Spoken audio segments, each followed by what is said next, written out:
Bonjour à tous et à toutes. Alors DevQuest, est-ce que ça va bien? Ah, c'est pas assez ça. DevQuest 2025, est-ce que ça va bien? Yeah! J'aime cette énergie, ça me plaît. Je suis très heureux d'être là pour parler du bien-être au travail et d'essayer de construire ensemble une réflexion dans cette belle forge. Est-ce que ça peut devenir l'avenir du software development? Avant de démarrer, une petite annonce. Je vais poser une question durant cette keynote. Ça fera appel à votre mémoire. Et la première personne qui me donne la bonne réponse pourra gagner ce livre sur la santé mentale. Je remercie Noémie Guérin, experte en santé mentale au travail, de nous soutenir aujourd'hui. Je m'appelle Geoffrey Graveau, ça fait 15 ans que je suis dans le domaine de l'informatique. Je fais un peu de tout. Et j'aime l'énergie, j'aime la dynamique et le fait que vous alliez bien, là, comme ça me nourrit. Et les gens qui me connaissent savent que j'ai beaucoup d'énergie à revendre. Et depuis peu, j'ai vu que, post-Covid, que ça avait un peu changé. C'était mon observation. Et j'ai commencé à investiguer pour comprendre ou pour confirmer cette pensée. Et je suis tombé sur ce rapport qui est fait par Gallup chaque année. Gallup est un service qui propose de la recherche autour des sujets de management et des ressources RH. En fouillant un peu, page 16, on tombe sur cette première statistique qui annonce que dans le monde, en moyenne, il y a 21% de profils dits moteurs, force de proposition ou proactifs dans une entreprise. Donc si vous allez au Canada, vous prenez une entreprise de 100 personnes, en moyenne vous avez 21 personnes motrices. C'est une personne sur 5, c'est quand même énorme. Et j'ai commencé à fouiller, à aller voir au niveau de l'Europe. Donc un peu plus bas, au niveau Europe, déjà, on a perdu moins 8%, on a 13%. Bon, je me dis, on passe une mauvaise année, c'est pas très grave. Bon, à la vue du graphique du bas, vous voyez que c'est une décennie carrément. Et puis, évidemment, la France. Donc 60 pages plus tard, on tombe sur ça. Et donc, avec beaucoup d'espoir, j'ai commencé à regarder à gauche. Au bout de 10 minutes, j'ai compris qu'il fallait que je regarde ailleurs, donc j'ai commencé en haut à droite, très optimiste. Et puis au bout de 5 minutes, j'ai compris qu'il fallait que je regarde en bas. On est avant-avant-dernier, relégable en L2, voire en district. Bref, c'est moins 8%. On a 3 fois moins de profils dits moteurs ou forces de proposition dans les entreprises françaises que dans le monde. Et je me suis dit, mais pourquoi? Et qu'est-ce qui se passe dans le monde du software development? Et j'ai fait quelques constats que je souhaitais vous partager pour nourrir nos réflexions. Mon premier constat, je trouve qu'on a, en 50 ans, perdu de la proximité avec le management, avec les responsables. Cet écho, ça vient de cet échange avec M. Jean-François Aubrist, qui est malheureusement décédé en mars, et qui faisait une keynote à Agilnior, juste à côté. Et il disait la chose suivante: dans les années 70, dans les années prospères de nos entreprises, l'entreprise était au service de l'ouvrier, au service de la personne qui produisait de la valeur. Et donc, en gros, les managers allaient sur le terrain, se mettaient à côté de l'ouvrier, lui tapotaient sur l'épaule, il lui disait la chose suivante: qu'as-tu besoin pour travailler mieux? Qu'est-ce qui te ralentit? Est-ce que vous imaginez cette situation en 2025? Tu es en train de travailler tranquille, ton manager se met à côté de toi, déjà tu prends un bon coup de stress, et tu fais un petit alt-tab. Pour ceux et celles qui ne connaissent pas alt-tab, ça sauve des vies. Et derrière, il vous tapote sur l'épaule, déjà tu lui dis tu ne me touches pas, et il vous dit de quoi tu as besoin pour travailler mieux. Qu'est-ce qui te ralentit? Et pourtant, c'est dommage qu'il n'y ait plus ça, parce que ça fait partie d'un type de leadership, peu importe le terme, un leadership transformationnel, où il y a 5 types de postures de comportement. Et parmi ces 5, on va faire un focus sur celle-ci. Aller chercher les besoins des personnes sur le terrain, comprendre ces besoins et tenter d'y répondre, je dis bien tenter d'y répondre, fait partie de ce type de leadership. Et pourquoi je vous en parle? Parce que selon cette étude, ce leadership a des bénéfices pour les salariés et pour leur bien-être au travail, avec une meilleure estime de soi, une meilleure réalisation de soi. Et c'est dommage parce que c'est plus trop enseigné. Et puis si on me dit, mais pourquoi j'investirais là-dessus? Et bien derrière, ma dernière réponse, c'est que derrière, tu as une rentabilité très probable dans le monde du software development. Le transformational leadership, selon cette étude nommée Accelerate, qui aujourd'hui dure depuis plus de 10 ans, et aucun expert du DevOps ou de l'agilité dans le monde n'a pu montrer que ce n'était pas pertinent, a inévitablement un impact sur la performance en livraison continue et derrière sur votre business. C'est dommage. Mais il ne faut pas en vouloir aux responsables et aux managers, parce qu'eux-mêmes, et c'est mon deuxième constat, subissent, comme d'autres profils, une pression forte et une charge mentale forte. Je suis tombé sur ça et ça m'a estomaqué. Dans le monde du software development, on est quand même sujet à énormément de facteurs de stress avec risque. Je ne sais pas si vous vous en rendiez compte. Pour moi, ça a été une découverte, d'en prendre conscience. Notre métier est bien plus difficile qu'on pourrait le croire. Avec des environnements qui sont très dynamiques. Je vais vulgariser, mais imaginez une solution que vous mettez en place, dans 3 mois, potentiellement, elle n'est plus valide. Et puis avec l'évolution de l'IA, on le sent bien qu'il faut toujours être en évolution et suivre le mouvement. On a des deadlines qui sont courtes, des tâches qui sont interdépendantes entre équipes. Et si je reviens à nos managers, dans tout ça, ils ont une charge mentale importante. Je ne sais pas si je vous mets au défi, lundi, d'essayer de trouver une demi-heure, 1 heure avec votre manager. Vous ouvrez son calendrier, vous essayez de fixer une demi-heure. Je pense que vous allez avoir du mal. Et potentiellement, il vous faut 2-3 semaines avant de faire ça. Et certains managers, pire, en 3-4 réunions en parallèle. 3 à 4 réunions. Et une réunion, on s'est bien fait, globalement, c'est pour mobiliser les personnes, décider des prochaines actions pour faire avancer un projet. Donc, suite à une réunion bien faite, on doit pouvoir faire avancer un projet. S'il y a 3 réunions en parallèle, on fait avancer 3 projets en parallèle. Mais que se passe-t-il si la personne qui pilote ces projets ne participe qu'à une réunion? On a un système qui avance plus vite que les personnes qui le pilotent.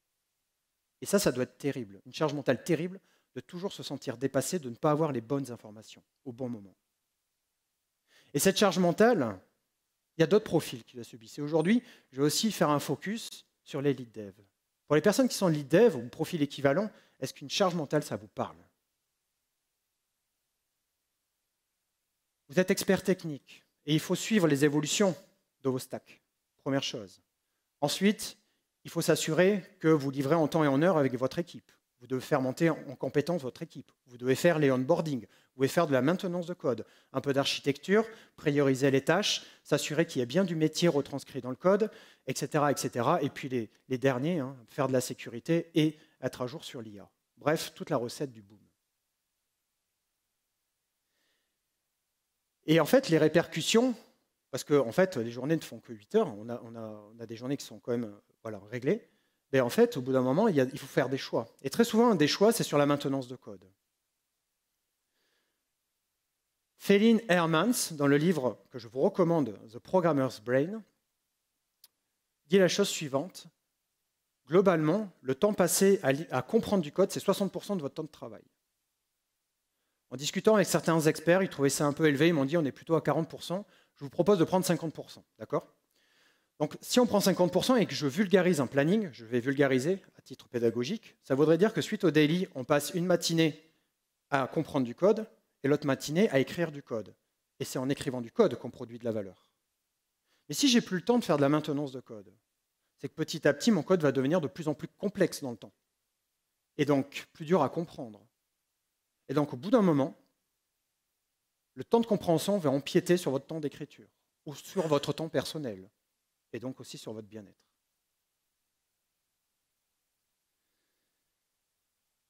Et c'est là l'intérêt de connaître par exemple les code smells que vous pouvez retrouver dans Refactoring ou dans le Clean Code, qui vont vous permettre de détecter des anomalies dans le code et donc des choses qui vont jouer sur votre charge mentale. D'où l'intérêt de ces code smells. Et il y a des milliers d'autres choses comme ça. Et cette dette, elle ne s'arrête pas à ça. Elle va aussi répercuter sur votre mémoire de travail.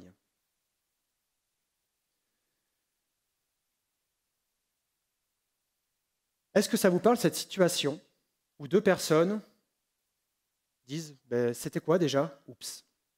Et en gros, elles doivent faire un refocus sur des choses qu'elles ont vues il y a 5 minutes.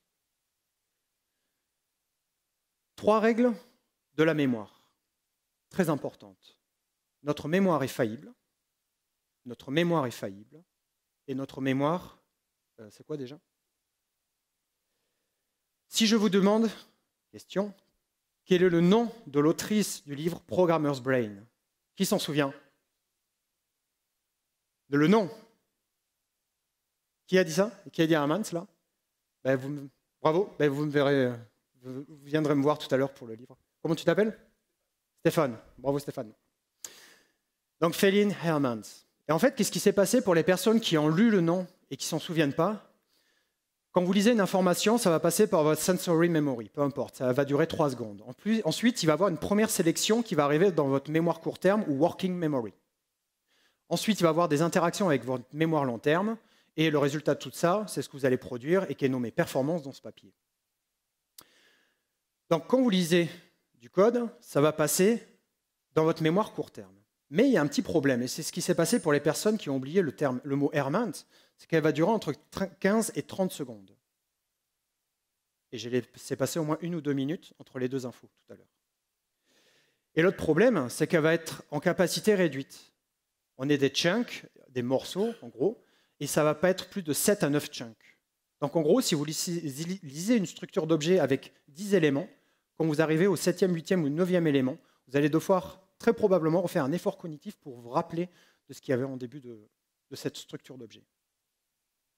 Et ça a un impact cognitif parce que ça redemande un refocus. Donc en gros, je lis mon code Java, j'ai ma mémoire court terme derrière qui va stocker des informations qui lui semblent un peu floues, intemp, for-loop, et puis la mémoire long terme, elle, des boucles for, ça nous parle, on connaît ça depuis des années, donc ça va être stocké dans cette mémoire long terme. Et puis derrière, à partir de là, on va produire notre code, et il faut savoir que la mémoire court terme, ou STM, Short Term Memory, va d'abord stocker les variables de nom, les noms de variables, pardon, et les valeurs. Et donc, si je fais une représentation de ma structure d'objet, avec des variables qui sont moches, on est d'accord, mais ça fait exprès, var1, var2, name, temp, d et fin, la lettre D, ça veut dire quoi? De toute façon, vous devez avoir certainement des choses comme ça dans votre code par endroit. D, en fait, en refaisant un effort cognitif, je comprends que c'est start date. En fait, start date, j'ai tout un intérêt à faire du rename, à le renommer.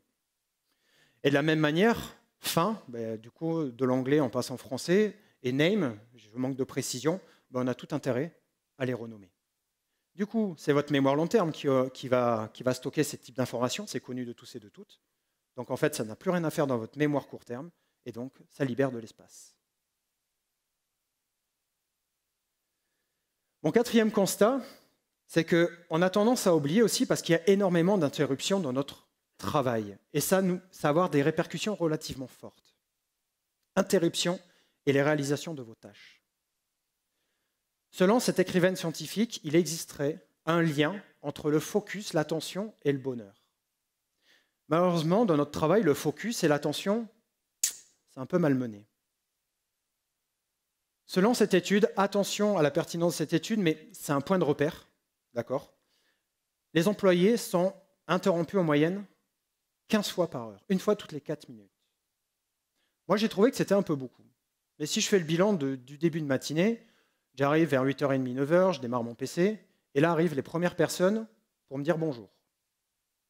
Ensuite arrivent les personnes qui veulent boire le café, les personnes qui veulent parler de leur soirée ou de leur week-end, les personnes qui veulent en savoir plus sur l'avancement d'un projet, puis les mails, puis les Slack, les Teams. Et moi, je travaille près d'une fenêtre. Et donc, j'ai également le tram, les klaxons, les personnes qui parlent fortement dans la rue. Et ça, ce n'est que les interruptions professionnelles. Après, vous avez toutes les interruptions personnelles, que vous soyez à la maison ou pas, avec les téléphones, les enfants, etc., etc. Donc finalement, on n'en est pas loin. Et pourquoi je vous parle de ça? Parce que là, ça rajouterait énormément de temps à la réalisation de vos tâches, parce que vous êtes constamment déconcentré et ça vous demande de l'énergie pour vous replonger dans votre tâche. Et donc, si on fait un petit bilan d'une tâche qui dure 60 minutes, estimée à 60 minutes, déjà, vous allez rajouter 8 à 15 minutes, un quart d'heure de plus. Si je reprends le cas de mon manager, ça veut dire que lui qui enchaîne les réunions, après sa tâche devait durer 1 heure, il va devoir travailler sur la prochaine réunion pour pouvoir avancer sa tâche. Et est-ce que ça vous parle des gens qui sont en train de travailler sur autre chose pendant qu'ils sont en réunion avec vous? Très certainement, parce qu'il y a un volume d'interruption qui a un impact sur leur travail. Une petite US d'une demi-journée, on va rajouter 1 heure. Sur une tâche estimée à une journée ouvrée, on est à 2 heures. Une semaine, on va rajouter 10 heures ouvrées. Et sur un bon projet d'1 mois, vous pouvez tout de suite aligner une semaine ouvrée en plus. Et ça explique peut-être pourquoi en chefferie de projet, on a toujours des décalages dans les plannings. Il y a d'autres choses, hein, les imprévus, etc., mais ça peut y jouer. Donc en gros, je fais ma journée, je démarre le matin, j'ai 3 tâches. Pouf, qu'est-ce qui pointe le bout de son nez? Une urgence, super. Derrière, je vais traiter mon urgence, elle est faite, j'ai traité une autre tâche, on va dire que c'est la fin de journée, je push commit évidemment, et derrière, ça, je le ramène à la maison. Que le vouliez ou non, ces tâches non terminées, ça va avoir un impact sur votre temps de repos. L'effet Zeigarnik, c'est cette propension humaine, la tendance humaine à se rappeler des tâches non terminées, incomplètes, plutôt que les tâches terminées. Et pour ceux qui subissaient le fait que ça soit en anglais, voici en français. Et ça, c'est des choses du quotidien. Et ça doit vous parler, des choses comme ça, du quotidien, non? Ouais? Comme une keynote qui ne se termine pas, alors qu'il y a un événement à dérouler, comme plein de choses comme ça. Ah. Ça va? Et toi? Ouais, comment tu t'appelles? Jocelyn. Jocelyn. Ça va? Ça te plaît? Tu découvres des choses? Ouais, c'est intéressant. Ouais? Qu'est-ce qui te frustre le plus là-dedans? Je sais Tout, ouais. Il faut savoir que l'effet Zeigarnik a un impact aussi sur les relations humaines. Et regardez le volume de disputes suite aux tâches ménagères non terminées. Effet Zeigarnik. Ah, d'ailleurs, j'ai reçu un message. Alexandre Paco, président du DevQuest. Finis ta conférence, s'il te plaît. Je te rappelle que tu n'as que 30 minutes et qu'on a un événement à dérouler. Merci. Ah. Bon, ben, merci Jocelyn, je vais y aller. T'inquiète, Alex, j'assure. Donc, effet Zeigarnik. Qu'est-ce qu'on a mis en place pour protéger les équipes contre cette usure chronique des tâches non terminées? On a mis les working progress en cours, donc avec des max. Mais si j'ai le waiting qui me tape sur le système et le to review aussi, que je ramène à la maison, ben, il faut élargir. Donc du coup, le progress est devenu process, donc toutes les tâches en cours de process. Donc on a mis des limites. Mais il y a encore un autre problème. C'est que ces working progress limites sont fragiles. Il y a quelque chose qui est plus fort que tout, plus fort que vos working process, plus fort que vos definition of done, plus fort que la qualité des pull requests et des code reviews. Qu'est-ce que c'est? C'est pas Superman, c'est pas Batman, c'est Deadline. Et ça ne va pas changer. Je vous rappelle, on est dans des contextes très concurrentiels, donc la pression métier, elle existe. Je ne sais pas si vous imaginez, hein. Il y a des gens qui envoient des tonnes et des tonnes de ferraille dans l'espace sous la forme d'une fusée. Ils détachent les lanceurs et les ramènent sur Terre. Et moi, j'arrive à peine à faire revenir mon frisbee en plastique. Je ne sais pas si vous imaginez le niveau de concurrence. Et donc les pressions métiers à devoir être sur le marché très rapidement avec des nouvelles options. Dominica De Grandis, dans son livre Make Work Visible, je vous conseille la lecture de ce livre si vous voulez améliorer tout ce qui est autour du management visuel. Il est vraiment très bien. Dit, il faudrait savoir dire plus non et avoir moins de tâches en cours. J'aime bien l'idée, mais c'est quand même compliqué de dire aux métiers qui payent, hein, c'est eux qui investissent, de dire on va faire moins de tâches. C'est compliqué, c'est délicat. Alors comment faire? Quelles sont les perspectives qu'on peut avoir en 2025? Premièrement, il faut rappeler aux entreprises qu'investir dans la satisfaction au travail et le well-being est aujourd'hui un facteur, un levier de performance selon une étude du DevOps. Et cette étude, elle est plutôt solide. Aujourd'hui, ce sont des investissements de travailler sur les contextes de travail, d'améliorer les contextes de travail des salariés. Ensuite, peut-être que pour actionner plusieurs leviers, à toute échelle, on peut rappeler le Code du travail français, où les employeurs sont obligés de garantir la santé mentale des salariés et de faire ce qu'il faut, ou tendre à ce qu'il faut, pour que la situation évolue. Et puis après, il faudra aussi acculturer sur des nouvelles notions. La notion de flow state, par exemple. Pourquoi je vous en parle? Et le flow state, vous l'avez tous et toutes vécu, j'en suis persuadé. C'est cette sensation quand vous vous investissez dans un projet sans compter le temps. Ça vous parle, ça? Cette sensation de s'investir dans un projet, vous ne comptez même pas le temps. La personne qui a mis ça en œuvre, dont le nom est totalement imprononçable, mais j'ai bossé ma keynote, Andy Mihaly, Chicken Mihaly. Il y a des tutos YouTube de 45 secondes à 2 minutes pour apprendre à dire son nom. Parce que le mec, il a fait une étude, il a trouvé un truc qui est incroyable, qui peut révolutionner le monde du travail, mais personne ne peut le citer. Quand même con. Et donc, en fait, qu'est-ce qu'il explique? En gros, je vais vulgariser, mais en gros, quand on arrive à faire converger challenge et compétences, en gommant l'ennui des tâches répétitives, par exemple, parce que vous êtes surcapé par rapport à ça, et l'anxiété, eh bien, en gros, vous allez rentrer dans ce fameux flow state, dans cette sensation de s'investir sans compter le temps. Mais il y en a qui le font déjà au travail, mais sous cette forme.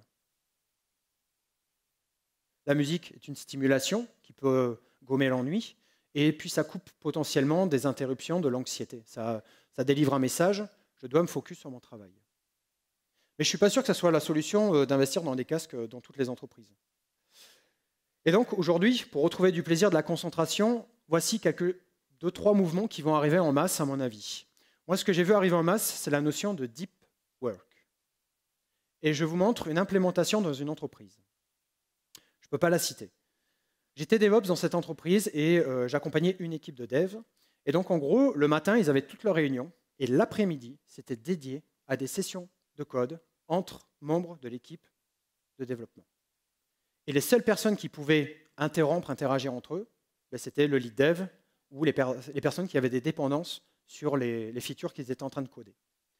Et j'ai trouvé ça excellent. Et un mardi, je me souviens très très bien, c'était un mardi, j'ai demandé une information à une dev de l'équipe et elle m'a dit « Est-ce que c'est urgent ?» Je lui ai dit « Non, pas vraiment, mais ça me débloquerait. » Elle m'a dit « Tu attendras demain pour avoir ton information. » J'ai attendu le mercredi matin, j'ai eu mon information et le Scrum Master, je trouvais ça génial, le Scrum Master était le garant de maintenir le deep work au sein de cette équipe. Et il m'a dit écoute, je ne t'avais pas prévenu, mais on fait ça l'après-midi et ça permet de maintenir la concentration des équipes de dev. Il y a un petit couac là-dessus, c'est que certaines personnes, moi je suis plutôt du matin, c'est-à-dire que je vais être plutôt créatif et produire du code le matin plutôt que l'après-midi, donc après il faut ajuster en fonction. Mais voilà l'idée, je trouvais ça super sympa. Le flow state, on va le retrouver ici sur un des piliers de ce qu'on appelle la dev experience. Je pense que depuis 2022, on se fait pas mal envahir par ce terme. Donc en gros, ça explique qu'avec ce fameux flow state, cette envie de travailler sans compter le temps, une charge cognitive modérée et des retours sur la qualité de son travail, en fait, on peut devenir plus productif. Je trouve ça bien, on le formalise, mais je trouve quand même dommage qu'on ait attendu 2022 pour se dire les gens ne vont pas bien. Et qu'en gros, si quelqu'un a envie de s'investir dans son travail, a une charge cognitive respectable, et en plus, on lui fait des retours sur son travail, en fait, il va mieux travailler. Je trouve ça dommage d'avoir attendu ça. C'est comme si vous aviez des conjoints ou des conjointes, des enfants qui ne vont pas bien, et vous attendiez un papier avec un triangle pour vous dire on va investir pour qu'il aille mieux. Mais c'est formalisé, et il y a des entreprises qui commencent des tests au sein des équipes de développement, et voici des premiers résultats. Moi, ce que j'aime bien dans les bénéfices chez l'équipe de développement, alors, booster la créativité, augmentation de la productivité, moi, ce que j'aime, c'est la sensation de se dire on apprend au travail. J'ai du temps pour apprendre, découvrir. Je ne sais pas, vous avez une nouvelle mise à jour de React, vous êtes bien content de pouvoir tester les derniers components ou les dernières versions, les dernières options qu'il y a dedans. Côté équipe, la promesse qui est faite aujourd'hui, c'est la réduction de la dette technique et l'amélioration de la qualité de code. Et on a vu tout à l'heure que ça avait un impact sur le cognitif de l'équipe. C'est génial. Et pour l'organisation, apparemment, moi, il y a un seul mot qui me plaît là-dedans, ok, profit, goals, etc. Mais moi, c'est rétention. On augmenterait la rétention. On augmenterait le fait qu'on garde les gens, ils ont envie de rester, et on garde du savoir. Et puis derrière, il reste évidemment l'IA. L'IA, ce serait la bonne manière aussi de décharger cognitivement les équipes sur cette chasse au code mail, sur les revues de code, etc., etc. Pourquoi pas, mais attention.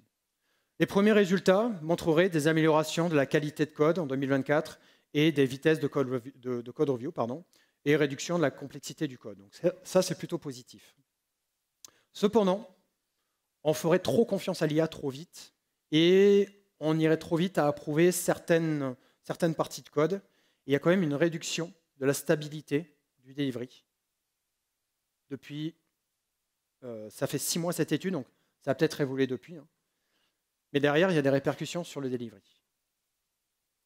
Et dans tous les cas, je trouve que le bilan est modéré parce que, en fait, les performances d'équipe, les performances d'organisation, c'est de 2 à 3% pour le coût carbone et le coût financier qu'il y a derrière.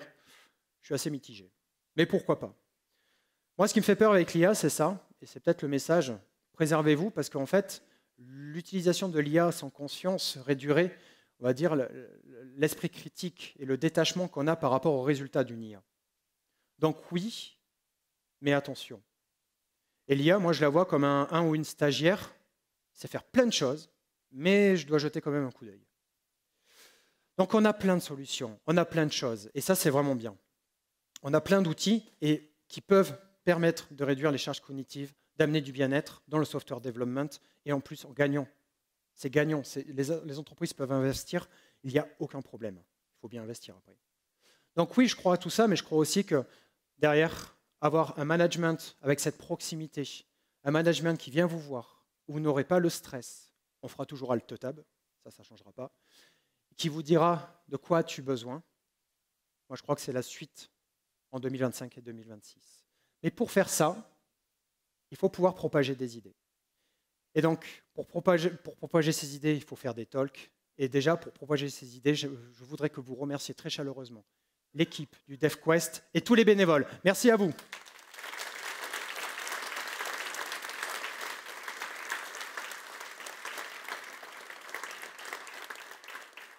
Pas d'idées sans locaux, pas de locaux sans sponsors. Merci beaucoup également à eux.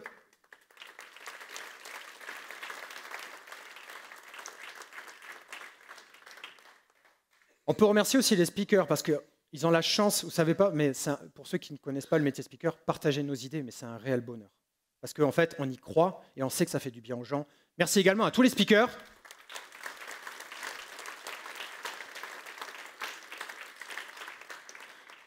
Cette aventure, je n'ai pas voulu la faire seule. Faire une keynote, ça m'a mis beaucoup de pression au début. Et donc, il y a une personne qui m'a beaucoup soulagé pour ça, qui m'a accompagné. Merci beaucoup à ma coach, Fanny Clock.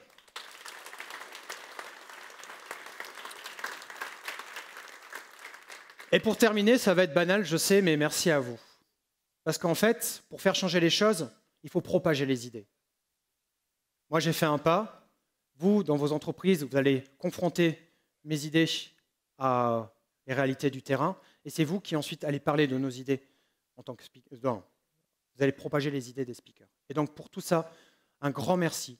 Et je vous souhaite un excellent DevQuest 2025.